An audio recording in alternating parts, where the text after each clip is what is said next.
জয় গুরু, জয় শ্রীকৃষ্ণ। দিলীপ কুমার রায়ের অঘটন আজও ঘটে বইটির পরতে পরতে রয়েছে শ্রীকৃষ্ণের লীলা এবং বিশ্বাস আর ভালোবাসার নানা ঘটনা। আজ আমরা শুনব আরো একটি ঘটনা, মন্দিরা। আমরা আগের দিন শুনেছিলাম কৃষ্ণদাসের ঘটনা। সেখানে শেষের অংশে ছিল যে পুলিন মাটিতে মাথা ঠেকিয়ে তাকে প্রণাম করে বলল, ভরসা যখন দিলেন ঠাকুর, তখন ভয়ে ভয়ে মনে করিয়ে দিতে পারি কি যে রাজা অবধূতকে আরো একটি প্রশ্ন করেছিলেন। শ্যাম ঠাকুর বললেন হাসি মুখে, মনে করিয়ে দিতে হবে না দাদা, তবে ঠাকুর কি পারেন বলে তোমাকে তটস্থ করার পালা সারা হলে তবে না শুরু হবে? তিনি কি পারেন না বলে তাকে অপদস্থ করার পালা? বলেই যোগমায়ার দিকে চেয়ে তিনি বললেন, ভয় নেই মা, ভয় নেই। ঠাকুরটি আমার আর যাই হন না কেন খোট্টা নন। ঠাট্টা তিনি বোঝেন। বলেই হা হা করে হেসে উঠলেন। তারপর বললেন, শোনো বলি। তারপরেই শুরু হচ্ছে মন্দিরার ঘটনা, যা শ্যাম ঠাকুর বলে চলেছেন এবং আমরা শুনে চলেছি এখানে।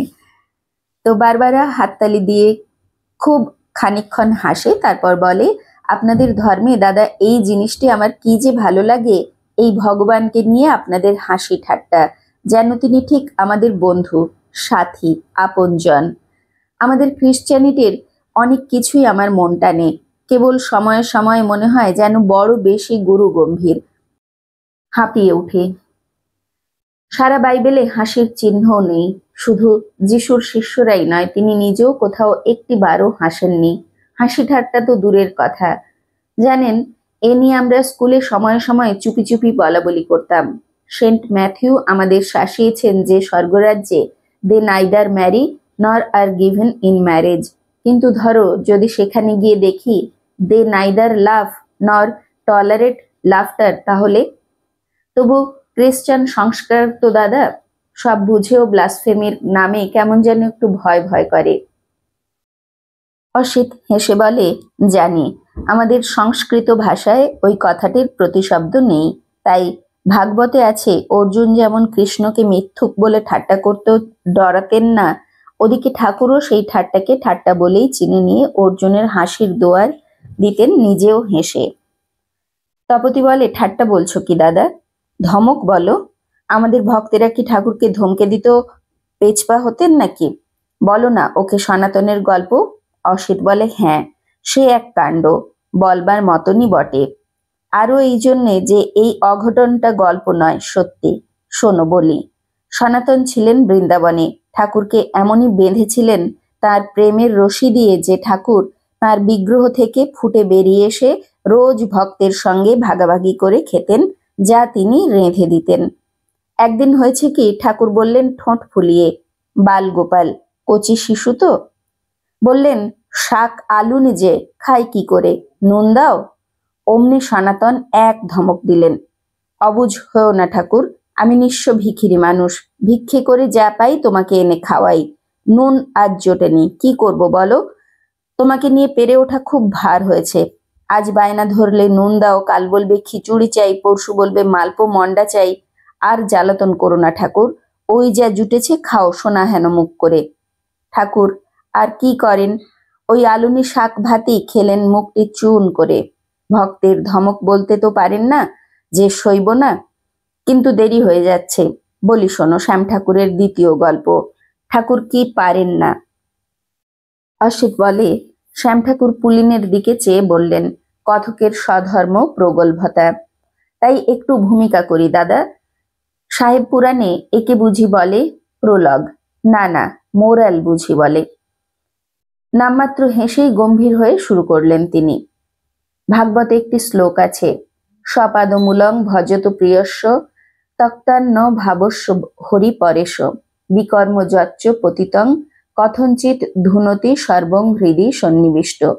এর মানে হলো, যে ভক্ত হরিকে প্রিয়জন মনে করে, সব ছেড়ে তাকে ডাকে, সে যদি কখনো ঝোঁকের মাথায় কি অপকর্মও করে বসে, তাহলে ঠাকুর তাকে তার কর্মফলের কখনো শাস্তি থেকে না বাঁচিয়ে পারেন না।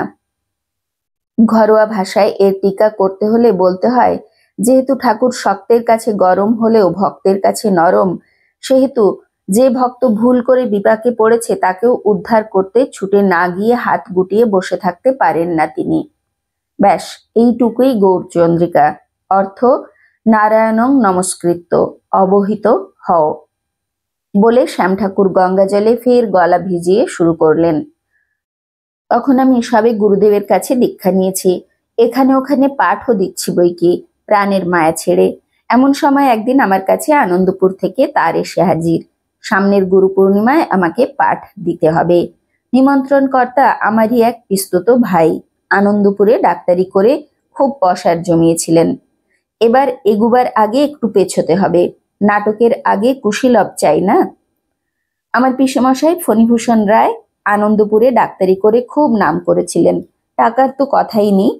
একটি মাত্র কুলতিলক মণিভূষণকে তিনি কলকাতার মেডিকেল কলেজ থেকে পাশ করিয়ে আনিয়ে শেষ নিঃশ্বাস ত্যাগ করবার আগে বলে যান, বাবা, টাকা যা রেখে গেলাম কিছু না কিছু করলেও হেসে খেলে কেটে যাবে। কেবল দুটি কথা বলে যাই, প্রথম, শুধু টাকাই সব নয়, সুনাম তার চেয়ে বড়, তাই ডাক্তারি ছেড়ো না।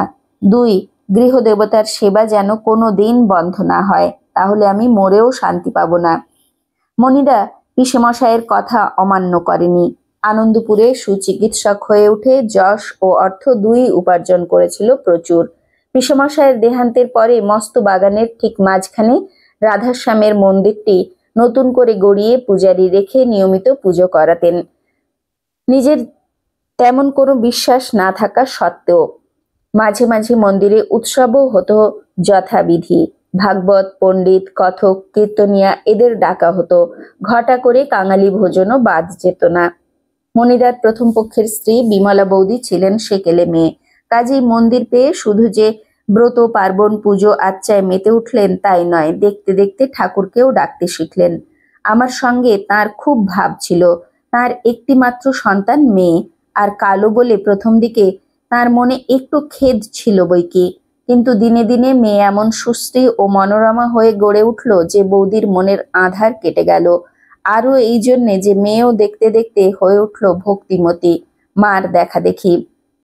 বৌদি তার আদরিণী নয়নতারার জন্য বহাল করলেন তিনজন শিক্ষক। একজন শেখায় ইংরেজি, একজন সংস্কৃত, আর একজন গান বাজনা। কিছুদিন পরে একজন মণিপুরীকে দিয়ে ওকে নাচও শিখিয়েছিলেন। শুধু তাই নয়, ছেলেবেলায় ওর মনে কাব্যলক্ষ্মী ছুঁয়েছিলেন তার আগুনের পরশমণি। ফলে 14 পেরোতে না পেরোতে ও চমৎকার গান বাঁধা শুরু করলো। গানগুলি ও গাইতো এমন সুন্দর সুন্দর সুরে বৌদির উপাধি মঞ্জুর করতেই হতো, মেয়ে আমার রূপে লক্ষ্মী, গুণে সরস্বতী। কিন্তু ভগবানের মার ঠেকাবে কে? মন্দিরার বয়স যখন 15 তখন বৌদির হলো নিউমোনিয়া। মণিদা আমাকে তার করলেন। আমি যখন আনন্দপুরে পৌঁছলাম তখন বৌদির অর্ধ অঙ্গ গঙ্গা জলে, মানে অন্তর্জলি। আমাকে দেখে ক্ষীণ কণ্ঠে বললেন, ঠাকুরপো, মেয়েকে তুমি একটু দেখো। বলে মণিদার দিকে চেয়ে বললেন, আর তুমি শুধু দেখো যেন আমার রূপে লক্ষ্মী, গুণে সরস্বতী মেয়ে সৎমার হাতে কষ্ট না পায়। বলে রাধা গোবিন্দ নাম জপ করতে করতে চোখ বুঝলেন তিনি। কিন্তু ঠাকুরের লীলা বোঝা সাধ্যকার। মণিদা বছর ঘুরতে না ঘুরতে বিয়ে করে ঘরে তুললেন এমন এক সৎমা, কিন্তু না বলি যথা পর্যায়ে। নতুন বৌদির নাম মঞ্জুশ্রী। দেখতে যেমন সুন্দরী, স্বভাবে ঠিক তেমনই দারুণ। ভীষণ রাগী, লোভী আর কৃপণ। তার উপরে সামনে সতীনের মেয়ে সঞ্চারিণী পল্লবিনী লতেব। লোকের মুখে প্রশংসা ধরে না। ফল যা হবার তাই হলো। দেখতে দেখতে মন্দিরা হয়ে উঠল নতুন বৌদির চক্ষুশূল। নানা সূত্রেই তিনি দিতেন ওকে গঞ্জনা, এমনকি সময়ে সময়ে ওর গায়ে হাত তুলতেও ছাড়তেন না। বিমলা বৌদির কথা মনে করে মাঝে মাঝে আমি যেতাম ওকে দেখতে, কিন্তু গরিব পাড়া গেঁয়ে কাকার সাধ থাকলেও সাধ্য কতটুকুই বা। মনের কষ্ট মনেই চেপে ঘরে ফিরে ঠাকুরের কাছে শুধু প্রার্থনা করতাম ওর কল্যাণের জন্য।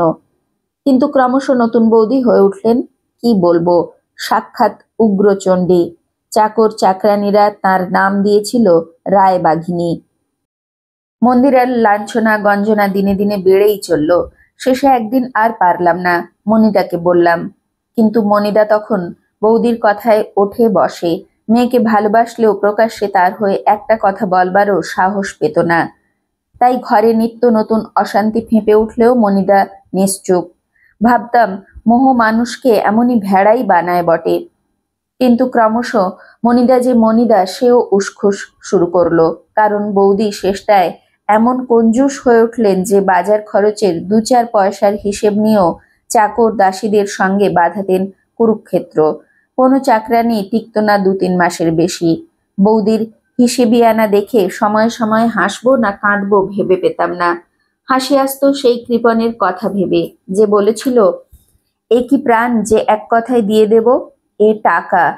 কান্না আসতো মনিদার দশা দেখে, যে কর্তা হয়েও উঠল বাড়ির কেউ না, অমানুষ। কিন্তু এবার ইতিহাস রেখে আসল গল্পটা বলি, দেরি হয়ে যাচ্ছে। আমাকে যে টেলিগ্রামে পাঠ দিতে নিমন্ত্রণ করা হয়েছিল তাতে স্বাক্ষর এম, কাজেই আমি ভেবেছিলাম মনিদাই তার পাঠিয়েছে, কিন্তু তার করেছিল মন্দিরাই, মনিদাকে না বলে। এই ছোট্ট তুচ্ছ এম স্বাক্ষরটির ফল কি দারুণ হলো শোনো। সেই বলে না একটি স্ফুলিঙ্গে, না না, হাল আমলে জুটে গেছে আরো জুৎসই উপমা, অ্যাটম বম।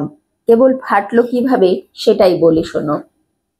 আনন্দপুরে পৌঁছলাম বেলা 4টে। মনিদার ওখানে পৌঁছে দেখি তিনি আর বৌদি তাদের শোবার ঘরের সামনের বারান্দায় বসে চা খাচ্ছেন। আমি বাগান থেকে ওপর পানে চেয়ে মনিদা বলে হাঁক দিতেই তিনি খুশি হয়ে ডাকলেন, আরে শ্যাম যে, হঠাৎ না বলে কয়ে। আমি সিঁড়ি দিয়ে ওপরে উঠতে উঠতে ভাবছি কি ব্যাপার, মনিদা তার করে এরকম বলছেন কেন। তখন মনে পড়লো তার এই স্বাক্ষর ছিল শুধু একটি অক্ষর এম। বুঝতে দেরি হলো না আর। মন্দিরাই আমাকে তার করেছিল, কাউকে কিছু না বলে। মনের কোণে একটা আবছা ভয় ঘনিয়ে উঠল। বৌদিকে তো চিনেছিলাম হাড়ে হাড়ে। আনন্দপুরে কেউ সকালে উঠে ওর নাম নিত না সংসারের অকল্যাণের ভয়ে। পাঠ দেওয়া মানেই তো লোকজন নিমন্ত্রণ, প্রসাদ বিতরণ, শেষে কাঙালি ভোজন। বৌদি গৃহের কর্ত্রী হয়ে বসতে না বসতে বছর ঘুরতে ঘুরতে এসবই বন্ধ করে দিয়েছিলেন। টাকার শ্রাদ্ধ, 12 ভূতে লুটেপুটে খাওয়া, এই সব মন্তব্য করে। তার উপর আমার পরেও ছিল তার হাড়ের রাগ, যদিও মুখে কিছু বলতে পারতেন না। কারণ দেবর সাক্ষাৎ লক্ষণ না হলেও সাধু পুরুষ বলে একটু নামডাক হয়েছিল তো, তাই। কিন্তু এ যাত্রা মনে হলো আমার শুধু মাহারা মেয়েটারই নয়, তার পাড়া গেয়ে কাকাটারও অদৃষ্টে হয়তো কে জানে কি আছে। ভাবতে ভাবতে ওপরে উঠছি, এমন সময় সিঁড়িতেই মন্দিরা পেছন থেকে আমার কোমর জড়িয়ে ধরলো। কাকাবাবু, কাকাবাবু গো বলে লাফাতে লাগলো। আমি আদর করে বললাম, তার বুঝি তুই করেছিলি? ও খিলখিল করে হেসে বলল, কেমন বুদ্ধি করলাম বলুন তো, মিথ্যে কথাও হলো না, এম সই করে, অথচ আপনি ভাবলেন বাবাই তার করেছে। আমি তার করলে কি আর আসতেন কাকাবাবু? আমি হাসলাম, কিন্তু নামমাত্র। কি জানি কেন আমার মন এক অনামা আশঙ্কায় ভারী হয়ে উঠল। যাই হোক, ওপরে উঠে মন্দিরার সঙ্গে মনিদার শোবার ঘরের মধ্যে দিয়ে বাইরের গাড়ি বারান্দার ছাদে পৌঁছতেই মনিদা উঠে আমাকে জড়িয়ে ধরে হাসি মুখে বলল, বেশ বেশ, না ডাকলেও আশা, এই তো চাই। সাধু পুরুষে আবার কবে ডাকার অপেক্ষা রাখে। আমি উত্তর দিতে না দিতে মন্দিরা বলল, কাকাবাবু না ডাকতে আসেননি বাবা, আমি তার করেছিলাম কাউকে না বলে। পরশু গুরু পূর্ণিমা, কতদিন পাঠ টাঠ কিছুই হয়নি। কাকাবাবু করবেন গুরু গুণগান, বেশ হবে তাই না বাবা? কতদিন লোকজন খাওয়ানো হয়নি, না কাঙালি ভোজন। বলতে না বলতে বৌদি দপ করে জ্বলে উঠলেন, আমাকে না বলে তুই তার করতে গেলি কেন পোড়ার মুখী? মন্দিরা বোধহয় ভাবেনি আমার আসার পরে আমারই সামনে বৌদি রাগারাগি করবেন। হয়তো এমনও মনে হয়ে থাকবে যে একবার আমি এসে পড়লে মনিদা ওর হয়ে দাঁড়াবেনই দাঁড়াবেন। বৌদি মনে মনে আগুন হয়ে উঠলেও মুখে কিছু বলতে পারবেন না। যাই ভেবে থাকুক, আমাদের সামনে ধমক খেতেই ওর মুখ এতটুকু হয়ে গেল। বলল কেঁপে ওঠা সুরে, ভেবেছিলাম বাবা খুশিই হবেন, তাই। বৌদি চেঁচিয়ে উঠলেন, বটে, বাবাই সব তাই না, মা কেউ নয়, লক্ষ্মী ছাড়া মেয়ে। ভেবেছ যে একবার কাকাবাবু এসে পড়লে আমি আর কিছুই বলতে পারবো না তাই না? না, পাট টাট কিচ্ছু হবে না। লোক খাওয়ানো, কাঙালি ভোজন, প্রসাদ, শুধু টাকার শ্রাদ্ধ। এক্ষুনি যা তুই বেরিয়ে, দূর হ বজ্জাত মেয়ে। মন্দিরা কেঁদে ফেলল। বৌদির রাগলে আর জ্ঞান থাকতো না, আগুন হয়ে উঠে বললেন, এর ওপর আবার নাকে কান্না। ডুবে ডুবে জল খেয়ে বলেই উঠে ওর চুলের মুঠি চেপে ধরে সজোরে ওর গালে ঠাস ঠাস করে মারলেন 2 প্রচন্ড থাপ্পড়। ও ঘুরে পড়ল মাটিতে। আমি আর সইতে পারলাম না, বললাম মনিদাকে, মনিদা তুমি কি হয়ে গেছো বলো তো। বলেই মন্দিরার মাথা কোলে তুলে নিয়ে বললাম, ধিক গিন্নির গোলাম। বৌদি চেঁচিয়ে উঠলেন, এত বড় আস্পর্ধা আপনি! মনিদা হঠাৎ কেঁপে উঠে মন্দিরাকে আমার কাছ থেকে নিজের কোলে টেনে নিয়ে বললেন, কেঁদো না মা, আজ আমার চোখ খুলে গেছে। হ্যাঁ হবে বইকি মা, পাঠ হবে। আমি এখনই নিমন্ত্রণ পাঠাচ্ছি লোকজনকে। বৌদি অসহ্য বিস্ময়ে তারস্বরে বললেন, কি? মনিদা উঠে দাঁড়ালেন। দেখি রাগে তার সর্বশরীর কাঁপছে। বললেন, আমি অনেক শুয়েছি মুখ বন্ধ করে, আর নয়। মেয়ে বেরিয়ে যাবে না, কোলের মেয়ে থাকবে বাপের কোলে। শুনেছিলাম তুমি ওকে মারধর করো, কিন্তু বিশ্বাস করতে পারিনি এতদিন। মোহ আমাকে পেয়ে বসেছিল, নইলে কি বাড়ির কর্তা গিন্নির গোলাম হয়ে বাপের কথা পর্যন্ত ভুলে যায় স্ত্রীর ভয়ে? মরবার সময় বাবা বলে গিয়েছিলেন পুজো আচ্চা যেন বন্ধ না হয়। বিমলা বলে গিয়েছিল আমার রূপে লক্ষ্মী গুণে সরস্বতী মেয়ের যেন সৎমার হাতে অনাদর না হয়। আমি সব ভুলে গিয়েছিলাম, মতিচ্ছন্ন হয়েছিল বলে। কিন্তু শেষে এত বড় আস্পর্ধা! আমার সামনে আমার মেয়ের গায়ে হাত তুললে! বলতে বলতে মনিদা কেমন যেন ক্ষেপে গেলেন। রক্তের চাপ ওনার বেশি ছিল। মুখ হয়ে উঠল টকটকে লাল। মন্দিরাকে বুকে টেনে নিয়ে বৌদিকে বললেন রুক্ষ স্বরে, যাও যাও, তুমি যাও, চলে যাও, এখনই বেরিয়ে যাও, কালই বাপের বাড়ি চলে যাও। বেরিয়ে যাও, বেরিয়ে যাও আমার সামনে থেকে, যাও যাও বলছি। বলেই হঠাৎ নিজের মাথা ধরে টলতে লাগলেন। আমি গিয়ে ধরতে না ধরতে পড়লেন এলিয়ে। মন্দিরা ডাক ছেড়ে কেঁদে উঠল, বাবা বাবা। ধরাধরি করে মনিদাকে বিছানায় নিয়ে গিয়ে শুইয়ে দেওয়া হলো। ডাক্তার এসে মুখ মেঘলা করে বললেন, অ্যাপিলেপসি, সিরিয়াস। একটা ইঞ্জেকশন দিয়ে মাথায় শুধু আইস ব্যাগ ব্যবস্থা করে চলে গেলেন। এদিকে আতঙ্কে নতুন বৌদির শুরু হলো বুকের কষ্ট। সত্যিই তার হার্ট দুর্বল ছিল। মাঝে মাঝেই নিঃশ্বাসের কষ্টে চেঁচিয়ে বাড়ি মাথায় করছেন। এপিলেপসি শুনেই তিনি মন্দিরার ঘরে গিয়ে শয্যা নিলেন। তার শিয়রে এক দাসী মজুদ করে মনিদাকে নিয়ে পড়লাম আমি আর মন্দিরা। সমস্ত ক্ষণ মাথায় শুধু বরফ দেওয়া হলো। সারা রাত্রি আমি আর মনিদার মাথায় বরফ দিলাম। শেষ রাত্রে মন্দিরা ক্লান্ত হয়ে ঘুমিয়ে পড়ল বিছানার এক পাশে, আর অন্য পাশে আমি মনিদার মাথায় আইস ব্যাগ ধরে ঠায় বসে রইলাম। এমন সময় তখন সবে ভোর হয়েছে। মনিদার সম্বিত ফিরে এলো। আমাকে বললেন ক্ষীণ কণ্ঠে, ভাই আমি বাঁচব না আর।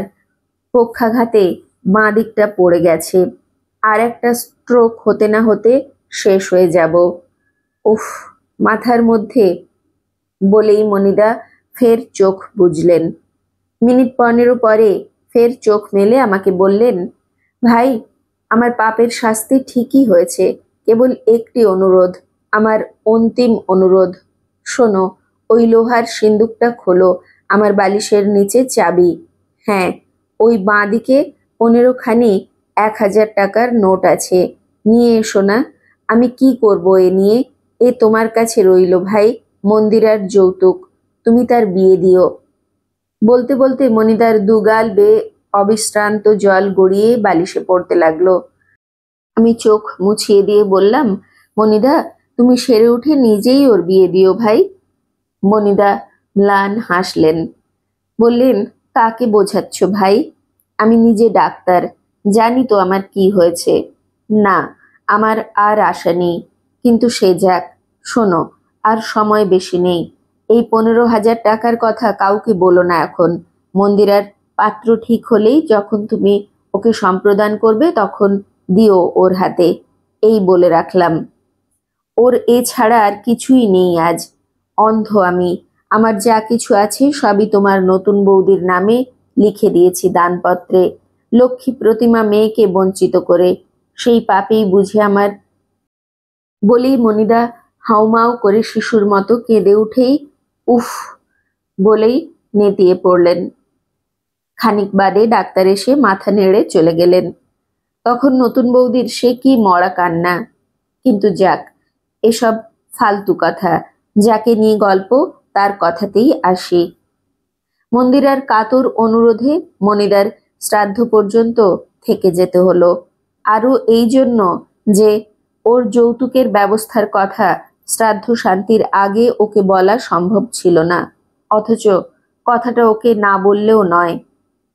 কিন্তু এক দুই করে যতই শ্রাদ্ধের দিন এগিয়ে আসে ততই আমার মনে ফেঁপে ওঠে অশান্তি। পাড়া গিয়ে মানুষ আমি, লক্ষপতির মেয়ের বিয়ে দেব কেমন করে? তাছাড়া এ যৌতুকের টাকা রাখি বা কোথায়? সব ছাপিয়ে জেগে উঠল এক মিশ কালো উদ্বেগ। বৌদি যে খুব লোভী, এ টাকার কথা যদি ঘুণাক্ষরেও জানতে পারেন তবে মেয়েকে কি আর তিনি আস্ত রাখবেন? এখন তো আর মনিদা নেই। যাই হোক, দিন 10 পরে শ্রাদ্ধ শেষ হলে ঠিক করলাম সেই দিনই রাত্রে ট্রেনে ফিরব। সন্ধ্যার আবছা আলোয় একলাটি বাগানে বেড়াচ্ছি, এমন সময় দেখি মন্দিরে আলো জ্বলে উঠল। এখানে থেমে মন্দিরের বিগ্রহের একটু বর্ণনা করি সবার আগে, কারণ সেটা এখানে দরকার। পিসেমশাই মন্দিরে প্রতিষ্ঠা করেছিলেন দুটি মস্ত বিগ্রহ, একটি শ্রীকৃষ্ণের বাঁশি হাতে, অন্যটি শ্রীরাধার নীল শাড়ি পরা। বিগ্রহ দুটি যাকে বলে লাইফ সাইজের। কৃষ্ণেরটি মাথায় 5.5 ফুট আর রাধার উচ্চতা 5 ফুট। নিত্য পূজার জন্য স্থাপন করা বিগ্রহ সচরাচর এত বড় হয় না, কিন্তু পিসেমশাই বলতেন হেসে, ঠাকুর ঠাকুরন কেউই তো বামন ছিলেন না, তাদের খাটো করব কি দুঃখে। এছাড়া তিনি ভালো পটুয়াকে দিয়ে চমৎকার রং করেছিলেন বিগ্রহ দুটির। কৃষ্ণের রং ছিল ঘন নীল আর রাধার ধবধবে সাদা। মন্দিরে একটি মস্ত জয়পুরি সাদা পাথরের বাক্সে কৃষ্ণের পীতাম্বর ও রাধার নানা রঙা বেনারসি শাড়ি মজুদ থাকত। নানা উৎসবের সময় তাকে নানা শাড়ি পরানো হতো। এই বাক্সটির চাবি থাকতো মন্দিরার কাছে। এসব বর্ণনা কেন এত খুঁটিয়ে করছি, গল্পটি এগুলেই সবাই বুঝতে পারবেন। মন্দিরে আলো জ্বলে উঠতে বুঝলাম মন্দিরা এসেছে রোজকার মতন আরতি দিতে। বৌদি টাকার শ্রাদ্ধ বাঁচাতে মাইনে করা পূজারীকে বছর 2 আগেই বরখাস্ত করে দিয়েছিলেন। সেই থেকে মন্দিরাই নিয়েছিল গৃহদেবতার নিত্য পূজার ভার। আমি মন্দিরের দিকে এগুলাম দীর্ঘশ্বাস চেপে। কে জানে, এই হয়তো শেষবার বসা ঠাকুরের পায়ে। বৌদি হয়তো দারোয়ানকে বলে দেবেন আমাকে আর যেন বাড়িতে ঢুকতে না দেওয়া হয়, কে বলতে পারে। সিঁড়ি ভেঙে মন্দিরের রোয়াকে উঠতেই দেখি কি ও বিগ্রহের পায়ের কাছে বসে হাত জোড়ো করে তন্ময় হয়ে গান গেয়ে চলেছে। আমি নিঃশব্দে ঢুকে বসলাম এক কোণে, শুনতে লাগলাম ওর গান চোখের জলের সঙ্গতে। বলেই শ্যাম ঠাকুর চোখ বুজে হাত জোড়ো করে ধরে নিলেন সেই গান। সেই রূপ ধরি এসো আজ হরি, জীবনের কারাগারে ঝংকারে, যুগে যুগে যার টানে অনিবার ধায় হিয়া অভিসারে, মায়া পারে প্রাণে জয় গানে, এসো হে ডঙ্কা বাজায়ে, শঙ্কা ঘুচায়ে অভয় তানে বরদানে, হে মধু মুরলী উঠিলে উছলি, বাসিতে ভালো সবারে হিয়া পারে, দুঃখ সুখ হয় সবই চিন্ময় অমৃতময় আশারে, শতধারে পারি ভয়হারি, অকুল পাথারে ভিড়াও সে পারে, তনু তরি যে তোমারি কাণ্ডারি, মরণ ডমরু বাজে গুরু গুরু যাবে, এসো উল্লাসী অমানাসী, ঝলি অম্বর হে দীপঙ্কর, চিরবরি করকাশী, ভালোবাসি শোকে দুর্ভোগে, এসো হে অকায়া, ধরি প্রেম কায়া, এ নিরানন্দ লোকে দুর্যোগে। যোগমায়া চোখ মুছল। শ্যাম ঠাকুর ওনার দিকে চেয়ে গাঢ় স্বরে বলে চললেন। ওর গান শুনতে শুনতে আমিও চোখের জল ধরে রাখতে পারিনি মা, কিন্তু সেই সঙ্গে মনের মধ্যে বিষম অভিমান এলো। ঠাকুরের এ কি লীলা! এমন ভক্তি যে লক্ষ্মী প্রতিমা মেয়ের, তাকে কি এমনি করেই বেঁধে মারতে হয়? যার জ্বালায় সে এই বয়সেই জীবনকে কারাগার মনে করে কান পেতে শোনে মরণের ডমরু। সব বুঝেও মা, ঠাকুরকে আমার ছি না করে পারলাম না। বললাম মনে মনে, নিজের কর্মফলে মানুষ ভোগে, বোঝা যায় ঠাকুর, কিন্তু যার ভোগান্তি শুধু স্ত্রৈণ বাপের কর্মফলে, তার দুঃখ দেখে তুমি কোন প্রাণে হাত গুটিয়ে বসে থাকো, বোঝা দেয়। যাগ্গে। গান থামলে ও মাটিতে উপুড় হয়ে পড়ে কাঁদতে লাগলো। চাপা কান্না, কেবল তার তোড়ে দেহ উঠছে কেঁপে কেঁপে। আমি আর থাকতে পারলাম না। ওর কাছে গিয়ে মাথায় হাত রেখে বললাম, কাঁদে না মা, ঠাকুরকে যে এমন সুরে ডাকতে শিখেছে, তার ভয় কিসের? ও মুখ তুলে চাইল। আমি চমকে গেলাম। কালো মুখে সে কি আলো! মনে হলো কাকে সান্ত্বনা দিচ্ছিলাম। যার বুকে ঠাকুর নিজে এসে জ্বালিয়েছেন ভক্তির আলো, তার কিসের অভাব? এইসব উল্টো পাল্টা ভাবছে কত কি। এমন সময় ও আমাকে প্রণাম করে বলল, কাকাবাবু, আপনি সাধু পুরুষ, মিথ্যে বলতে পারেন না। তাই বুঝি ঠাকুর আপনার মুখ দিয়ে কথা কইলেন, দিলেন ভরসা। তবু আর একবার বলুন কাকাবাবু, আপনার দুটি পায়ে পড়ি, বলুন আর একটিবার যে ঠাকুর আমাকে নেবেন, দেবেন তার রাঙা পায়ে ঠাঁই, দেবেন, দেবেন, দেবেন। আমার যে আজ তিনি ছাড়া আর কেউ নেই কাকাবাবু, তিনি আশ্রয় না দিলে কে দেবে? আমি ওর মাথা বুকে চেপে ধরে বললাম, নিশ্চয়ই দেবেন মা। ঠাকুর আমার মুখ দিয়েই এ ভরসা দিচ্ছেন কিনা জানি না, তবে এটুকু জানি যে তিনি আছেন, আর আছেন দূরের আকাশে নয়, আমাদেরই বুকের মাঝে। তবু সব জেনেই আমি এতদিন বুঝতে পারিনি মা, কেন তিনি তোমার এত দুঃখ সইছেন। আজ তোমার গান শুনে আমার চৈতন্য হলো। আমাকে ঠাকুর বুঝিয়ে দিলেন যে তোমাকে তিনি দুঃখ দিচ্ছেন শুধু আরো আপন করে নিতে। শ্রীরামকৃষ্ণদেব বলতেন, মা, যার কেউ নেই তার ভগবান আছেন। এর মানে যে মনে প্রাণে জেনেছে যে তার আপন বলতে ঠাকুর ছাড়া আর কেউ নেই, ঠাকুরও তাকে আপন করে নেন। অথচ এমনই আমাদের অবোধ মন মা, যে তিনি ভক্তাধীন মঙ্গলময় জেনেও একটু আগে আমিই তাকে দোষ দিচ্ছিলাম। তোমাকে এত কষ্ট দিলেন কেন সেই জন্য, কিন্তু তোমার একটি কথায় ঠাকুর যেন আমার চোখ খুলে দিলেন, দেখিয়ে দিলেন অভিশাপের ছদ্মবেশে তার বরদান কেমন করে আসে।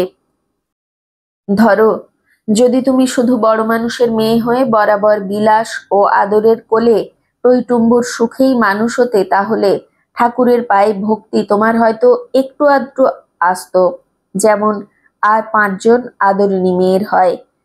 কেবল এমন প্রাণ কাড়া সুরে কখনোই আজ বলতে পারতে না যে তোমার ঠাকুর ছাড়া আর কেউ নেই। মা, তিনি তার ভক্তকে প্রায় রিক্ত করেন বটে, কিন্তু সে তো নিঃস্ব করতে নয়, বিশ্ব দান করতে। আর এ আমার পুঁথি পড়া বুলি নয় মা, হাজারো ভক্তের জীবনে এ সত্যের এজাহার সোনার আখরে লেখা আছে। বলে ওর মাথায় হাত বুলোতে বুলোতে বললাম, কেবল এই সঙ্গে একটি কথা তোমাকে বলি, তুমি কিন্তু কাউকে বলো না এখন, তোমার বাবার মানা রয়েছে। তোমার মাটিকে তো জানো মা, তিনি জানতে পারলে আর রক্ষা রাখবেন না। ব্যাপারটা হচ্ছে এই যে, মনিদা আমাকে দিয়ে গেছেন 15,000 টাকা তোমার বিয়ের যৌতুক হিসেবে, কাজেই তুমি একেবারে নিঃস্ব নও। বলেই চমকে উঠলাম, যেন কার পায়ের শব্দ। ভয় হলো কেউ আড়ি পেতে শুনছে না তো, কিন্তু উঠে দেখতে পারলাম না, কারণ এ কথা বলতে না বলতে ও আমার মুখ চেপে ধরলো, বলল, অমন কথা মুখেও আনবেন না কাকাবাবু, এর ওপর বিয়ে, ও টাকা আপনি বিলিয়ে দিন, ঠাকুরের দাসী আর কারুর দাসী হবে না, হবে না, হবে না, কখনো হবে না। বললাম এই 3 সত্যি করে। না না না কাকাবাবু, কোনো কথাই আমি শুনবো না। আপনারা যদি এরও পরে জোর করে আমার বিয়ে দিতে চান, তবে এই ঠাকুরের পা ছুঁয়ে বলছি আমি বিষ খেয়ে মরবো গায়ে হলুদের আগেই। বলে সে কি কান্না মেয়ের ফুঁপিয়ে ফুঁপিয়ে। আমি ওর পিঠে হাত রেখে বললাম, মা, কি করে বোঝাবো? তোমার কথা শুনে আমার বুকের মধ্যে কি উচ্ছ্বাসের জোয়ার জেগে উঠেছে। বিমলা বৌদি তোমার উপাধি দিয়েছিলেন রূপে লক্ষ্মী, গুণে সরস্বতী, কিন্তু আমার মনে পড়ছে কেবল একটি গান, মহিমাময়ী মীরার, মেরে গিরিধর গোপাল দুসরো না কই। গর্বে মা আমার বুক উঠেছে 10 হাত হয়ে। যে এমন মেয়ে এ যুগেও জন্মায়, এ দেশে যে প্রাসাদে মানুষ হয়েও চায় শুধু ঠাকুরের প্রসাদ, আর আমি তার কাকা। ঠাকুরের এই হেন কৃপাদাসীকে জোর করে বিয়ে দেব আমি? কেমন করে তুমি ভাবতে পারলে এ কথা? ওর মুখে হাসি ফুটে উঠল। বলল, তবে কাকাবাবু, আমার আরো একটু সহায় হন। যাবার আগে দিয়ে যান আমার কানে গুরু মন্ত্র। না না কাকাবাবু, আজই দিতে হবে দীক্ষা। মা আমাকে বলে দিয়ে গিয়েছিলেন যে গুরু করা চাই চাই। আমি কোনো কথা শুনবো না। আমি মনে মনে যে আপনাকেই গুরু করেছি কাকাবাবু, কেবল বলিনি এতদিন। সানন্দে ওর কানে আমি কৃষ্ণ মন্ত্র দিয়ে বললাম, মা, এখন থেকে মনে রেখো তোমার নবজন্ম হলো। তুমি আর কারুর নও, শুধুই তার। তবে আর একটি কথা শুধু বলি তোমাকে সাবধান করার জন্য। গুরুমন্ত্র নিতে না নিতে নানা দিক থেকে আসে নানা আক্রমণ। তাই তোমাকে মনে করিয়ে দিচ্ছি মা, যে তোমার সাবালিকা হতে এখনো মাস 6 বাকি। এই কয়টা মাস কোনো মতে মুখ বুজে থাকো। তারপর মানে যদি এখানে তুমি টিকতে না পারো, তবে এসো তোমার গরিব গুরুর ঘরে কন্যাকুমারী হয়ে। তোমার কাকাবাবু দরিদ্র বটে মা, কিন্তু যদি আমার দুবেলা দুমুঠো অন্ন জোটে, তবে তোমারও জুটবে। ওর চোখের জলের মধ্যে দিয়ে ফুটে উঠল এক অপরূপ হাসির ইন্দ্রধনু। মন্দিরের পঞ্চপ্রদীপের স্নিগ্ধ পবিত্র আলোয় কালো মেয়ের মুখ দেখে গান মনে পড়ে গেল। কে বলে মা আমার কালো, যার রূপে 3 ভুবন আলো? ও খানিকক্ষণ বিহলের মতন এক দৃষ্টে আমার মুখের দিকে চেয়ে রইল। তারপর বলল আমার গলা জড়িয়ে ধরে, তবেই দেখুন কাকাবাবু ঠাকুরের কৃপার আর এক ভঙ্গি। তিনি দুঃখ দিয়ে শুধু যে নিজের কোলে টেনে নেন তাই নয়, সেই সঙ্গে এ সংসারে সবচেয়ে আপন জনকে চিনিয়ে দিতেও ভোলেন না, যার নাম গুরু। কি আনন্দ, কি আনন্দ! বলেও হাততালি দিয়ে উঠল শিশুর মতন। কিন্তু তারপরেই হঠাৎ ওর মুখের ভাব বদলে গেল। বলল, কিন্তু কাকাবাবু, একটা কথা আপনাকে জিজ্ঞাসা করি। আপনি আমার গুরু যখন, আমার দায় তো আপনারই। কথাটা এই যে, মা যদি আমাকে তাড়িয়ে দেন, তবে ধন সম্পত্তি, বাড়ি বাগান সব ছেড়ে যেতে পারি, কেবল ঠাকুরকে ছেড়ে যাব কেমন করে? আমি হেসে বললাম, দুর্ভাবনার বোঝা আর নিজে বইতে যাবি কি দুঃখে মা, যখন ঠাকুর স্বয়ং এসেছেন তোমার তল্পি বইতে। কিন্তু শোনো মা, আজ রাতের ট্রেনেই আমি ফিরছি। এখন এখানকার সর্বময়ী কর্ত্রী বৌদি, আর একদিনও থাকা চলে না। শুধু একটা কথা, আমার এক উকিল বন্ধু এখানে আছেন, তার কাছেই টাকাটা রেখে গেলাম সব কথা বলে। যদি বৌদি তোমাকে মারধর করেন, তবে তার কাছে আশ্রয় নিতে সংকোচ করো না। মনিদা একবার তাকে একটা খুব কঠিন অসুখ থেকে বাঁচিয়েছিলেন। তিনি আমাকে বিশেষ করেই বলেছেন তোমাকে জানাতে, যে তুমি তাকে একটু খবর দিলেই তিনি নিজে এসে তোমাকে নিয়ে যাবেন। বলে বন্ধুর নাম ঠিকানা দিয়ে সেই রাত্রেই আমি ট্রেন ধরলাম। তারপর কি হলো, মন্দিরের জীবনের মোড় কোন দিকে ঘুরলো, আমরা নিশ্চয়ই শুনবো তবে পরবর্তী অংশে।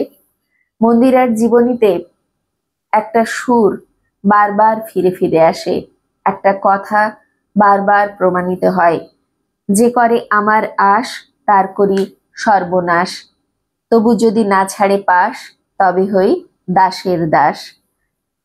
সেটাই মন্দিরার জীবনে কিভাবে সত্যি হয়ে উঠল আমরা নিশ্চয়ই শুনব। আজ এই পর্যন্তই। জয় গুরু, গুরু কৃপাহি কেবলম। জয় শ্রীকৃষ্ণের জয়। জয় গুরু।